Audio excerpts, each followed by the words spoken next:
La Tête de l'Art, un restaurant familial géré depuis 2 ans par la famille Blanc, père et fils. Perpétuer la tradition, c'est la volonté de ces restaurateurs. Pour eux, un authentique bouchon lyonnais mérite son appellation tant sur la forme que sur le fond de l'assiette. Un reportage de Mélodie Schwertz et Colline Benaboura. Bernard et Johan Blanc associés. Il y a 2 ans, Bernard quitte son métier d'imprimeur et crée son restaurant dans le 1er arrondissement. À 60 ans, il a fait ce choix pour son fils unique qui rêvait d'avoir son bouchon lyonnais. Je ne regrette pas, hein. Si j'avais su, je l'aurais fait avant. J'aurais vendu avant. Parce que même si c'est un métier difficile au niveau des horaires, c'est quand même gratifiant, quoi. Bernard au service, Johan au fourneau. À 29 ans, le jeune homme a toujours aimé cuisiner. Ses préférences, la cuisine de grand-mère et les produits du terroir.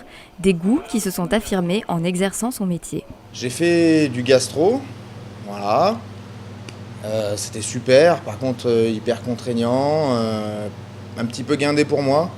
Et je suis arrivé aux 2 places, qui est un bouchon, un authentique bouchon lyonnais. Et là, je me suis trouvé comme un poisson dans l'eau, une cuisine qui m'aime, enfin que j'aime. Et un univers que j'aime, où on peut dire merde si on a envie de dire merde. Voilà. L'univers du bouchon est, comme l'ont souhaité ses gérants, authentique. C'est un peu un coin de campagne à la ville, une campagne pas toujours tranquille quand on travaille en famille. La majorité du temps, c'est un plaisir. Après, c'est une relation père-fils, alors des fois, on se dispute un peu, mais c'est plus qu'on se dit les choses qu'on se dispute. Voilà. Non, mais moi, j'ai toujours eu l'habitude d'avoir bon nombre d'employés et j'aimerais toujours que mon fils soit plus que les autres. Donc, je suis un peu enquiquinant, quoi. À 2 pas de l'Opéra, la Tête de l'Art se distingue des centaines de bouchons lyonnais.